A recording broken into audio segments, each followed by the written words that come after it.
disasters decapitates our economic base by almost 2% of our entire economy every year. We've costed what is under threat at the moment, and it comes to almost $1 billion. We need $50,000 for every person to move them and stabilize their lives. That's $1 billion in total. We need to redefine GDP not just as gross domestic product, but as green domestic product. Asia and the Pacific is the most disaster-prone region in the world. Sea levels are rising by up to 8 millimeters per year in some parts of the Pacific. Over 15 years, cyclones in the Arabian Sea have become more frequent and more intense. The World Bank is predicting a $68 billion annual bill before the end of the century. Changes in the Earth's climate have been ascribed to natural variation, but also to global warming. There has been a 3/4 degree rise in the average temperature of the Earth since the 1880s, and scientists predict this may rise to between 2 and 4 degrees by the end of the century. Less dramatic, but no less costly, are patterns of development that are squandering nature's natural capital. Its fish, farmland and forest, its freshwater and fresh air. Last time on Nature Inc., we saw how the Pacific state of Kiribati was preparing for evacuation. And in the Indian state of Gujarat, we reported on steps being taken to head off environmental disaster. This time, we're in the Philippines and Viet Nam. We find that communities are making preparations for a more extreme world.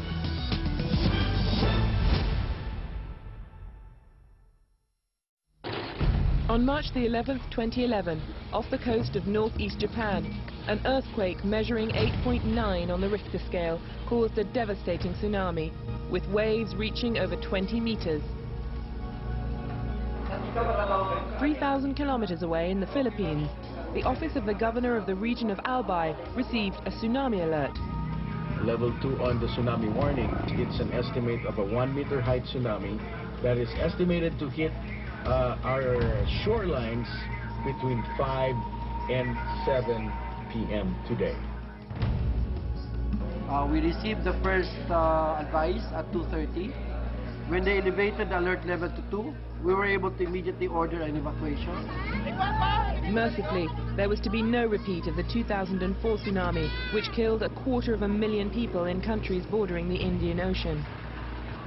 Emergency measures in Albay, with a population of 1.2 million, showed that lessons learned from the Indian tsunami had not been forgotten. The Philippines is one of the most disaster-prone countries in the world, and Albay, with its active volcano, is one of the most disaster-prone regions in the Philippines, suffering from frequent typhoons, floods, volcanic eruptions, earthquakes and landslides.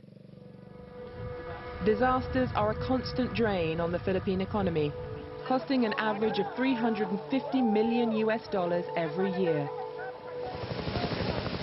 In 2006, Super Typhoon Reming hit Albay, claiming over 600 lives. It was given the adjective super because wind speed reached 240 kilometers per hour, dropping over 466 millimeters of rain in 24 hours. Devastating flash floods and landslides were the cause of the casualties. It was a traumatic devastation. It's beyond words. There are highways of death. The flash flood then associated with wall of volcanic debris are, as high as 20 to 30 feet, killing people. They are buried alive. The incident at that time was beyond words. In every places I went through, there are deaths. Rides Barcia is a photojournalist. She covered the event for the Manila Times. I could see then, during the retrieval operation, where a father and son holding each other under the earth. That disaster is unforgettable. While climate skeptics play down the link between global warming and the increased frequency of extreme weather events, the people of Albay are in no doubt about the change in their weather. Pirming makusog ang paros. 30 years ago, the weather was quite different. But today, the typhoons are getting stronger. The weather's very erratic. It's very dangerous now to go fishing.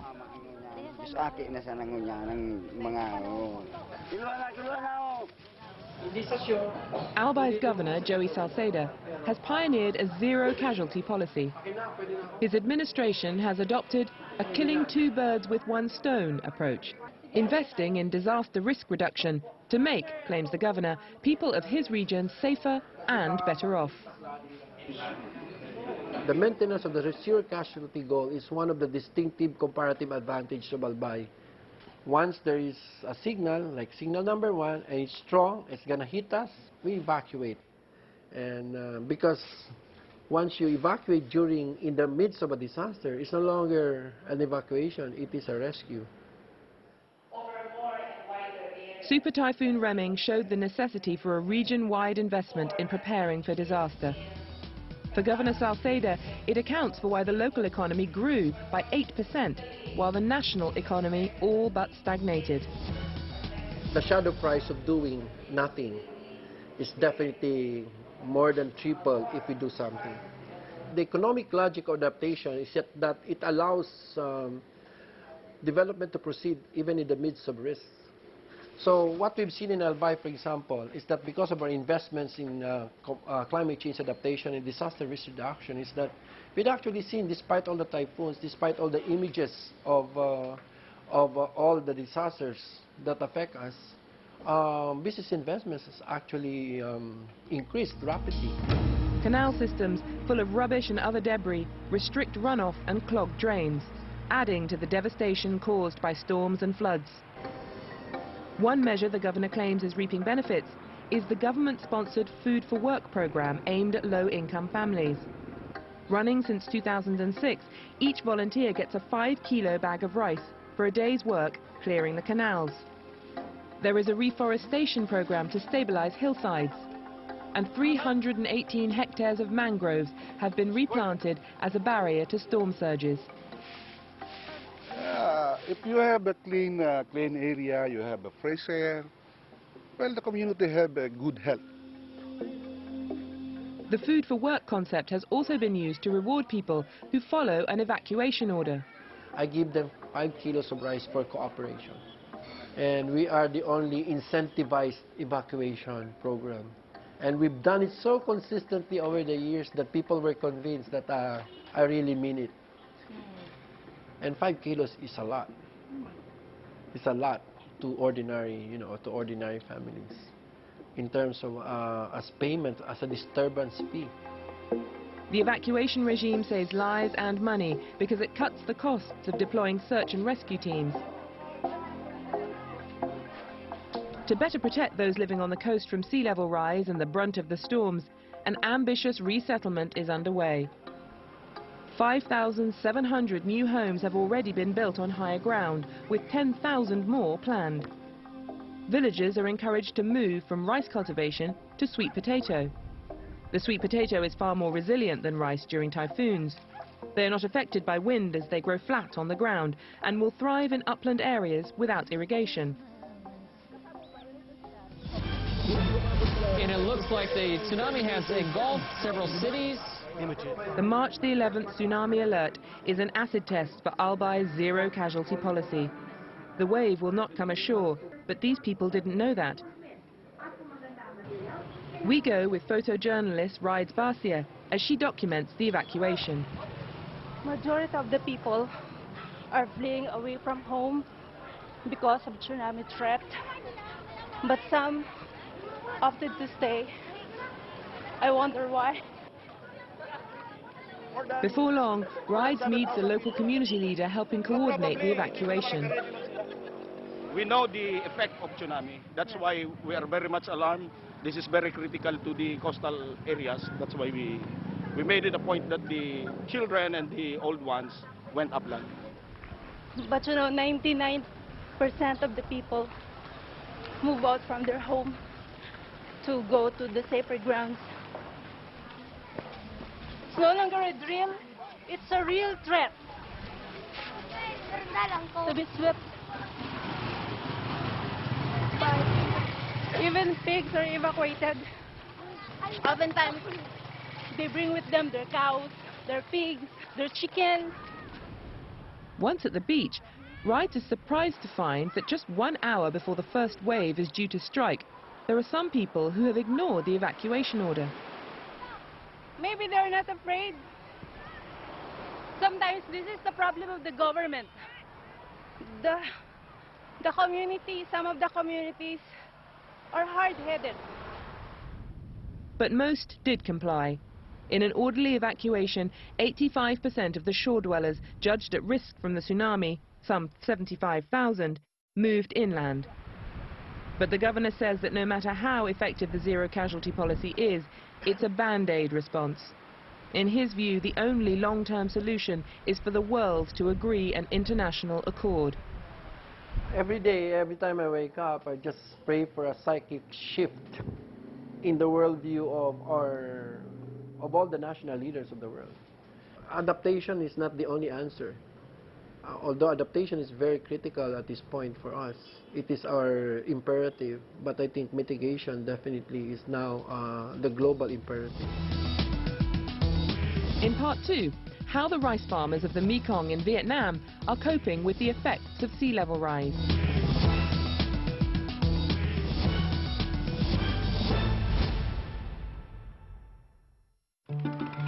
Past and present collide in Can Tho, the biggest and most prosperous city in the Mekong Delta, in southern Vietnam.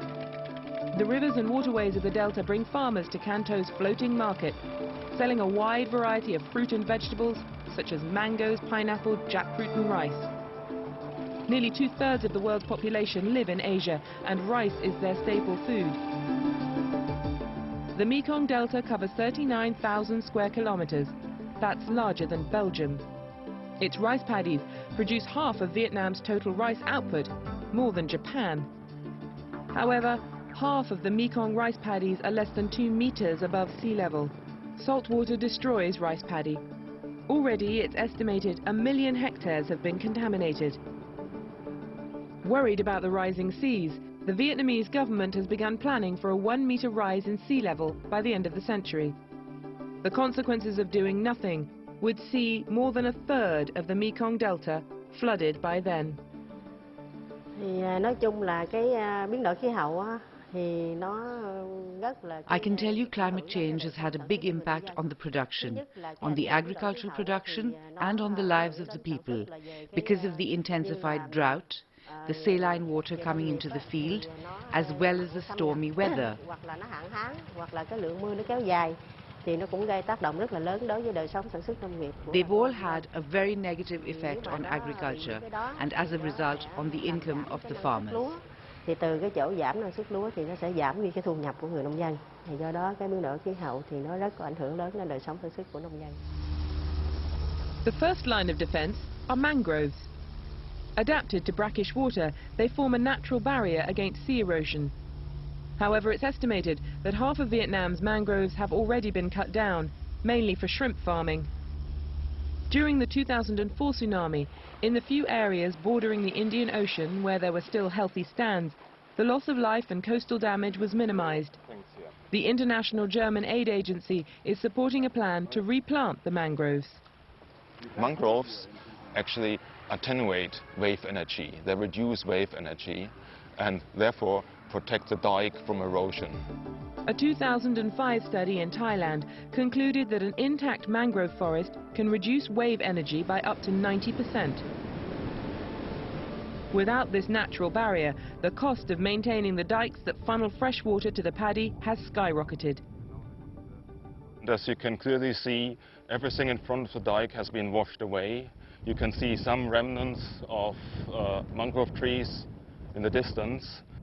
Erosion here occurs at a rate of about 30 meters per year. Not so many years ago, this entire area used to be covered with mangroves. But erosion is so strong that all these mangroves have been washed away. Without intervention, many more mangroves will be lost. In 2007, a new system of mangrove management was introduced in Vietnam. with conservation and replanting key features.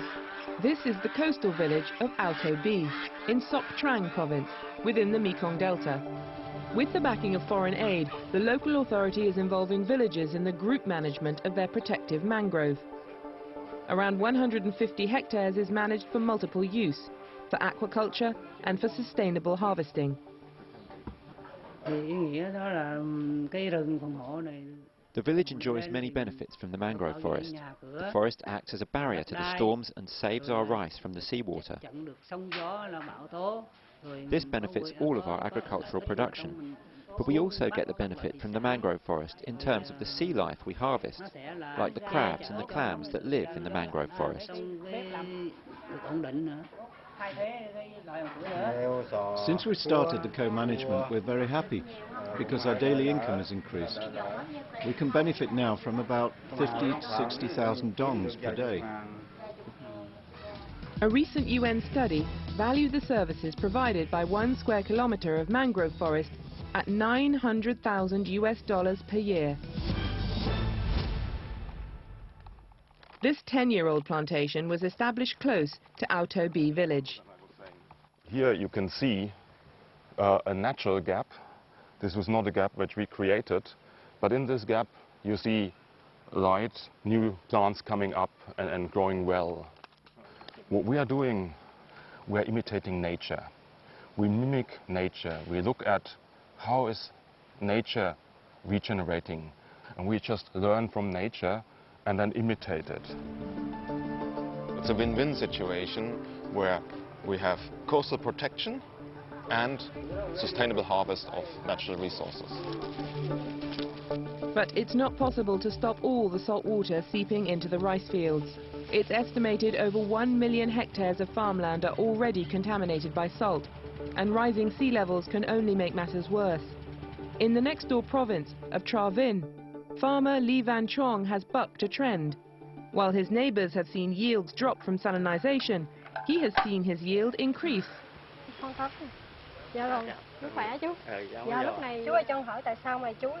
Please tell me, why have you been trying new ways to grow rice here?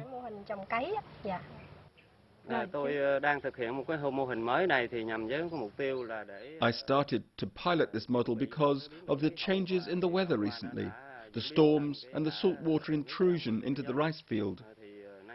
The current technique of rice production doesn't bring any profit to the farmers. So I thought I'd try a new model, and it's working very well.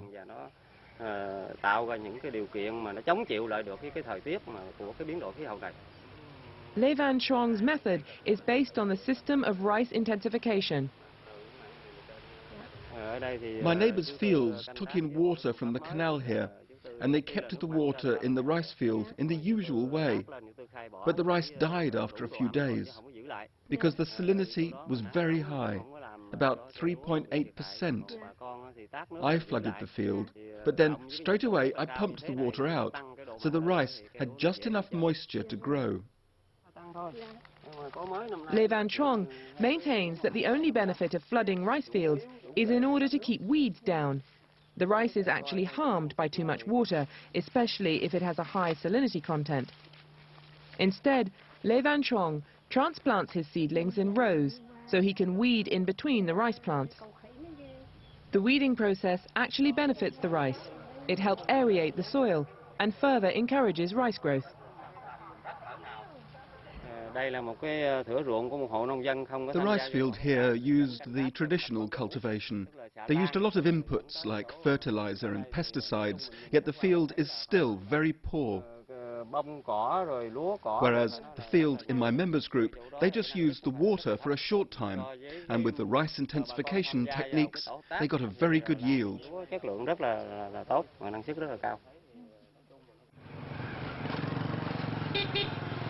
The Kulong Delta Rice Research Institute is using biotechnology to help improve rice varieties. Working with organizations such as the International Rice Research Institute, they're developing rice varieties that are more tolerant of salt and can withstand longer periods underwater. It may be high-tech, but Dr. Nguyen Thi Lang insists the research will only succeed with the full participation of the farmers. tại viện nghiên cứu, nhưng đối với tôi thì trong cái quá trình nghiên cứu. Normally the scientist stays in the lab, but we feel there should be a connection between the rice study and the farmers who are working in the rice fields. So we go directly and we talk with the farmers to see what difficulties they have in order to help them. We exchange ideas about different types of rice varieties and weather conditions. We also collect ideas and the whole approach of the farmer. The feedback from the farmer is very important. It is crucial for our successful study back at the lab. Environmentalists are now becoming supporters of biotechnology. Why? Because it can kill two birds with one stone. It can make a contribution to climate change. It can decrease the need for ploughing. That's equivalent to taking 8 million cars off the road. It can provide a sustainable agriculture, which you cannot with conventional technology, and you can benefit from food security. Open to debate is how much the extreme weather events are due to global warming. But what is not in doubt is how widespread deforestation, destruction of coral reefs and other forms of environmental impoverishment have left the people and economies of the region vulnerable to more loss of life and escalating bills to repair the damage.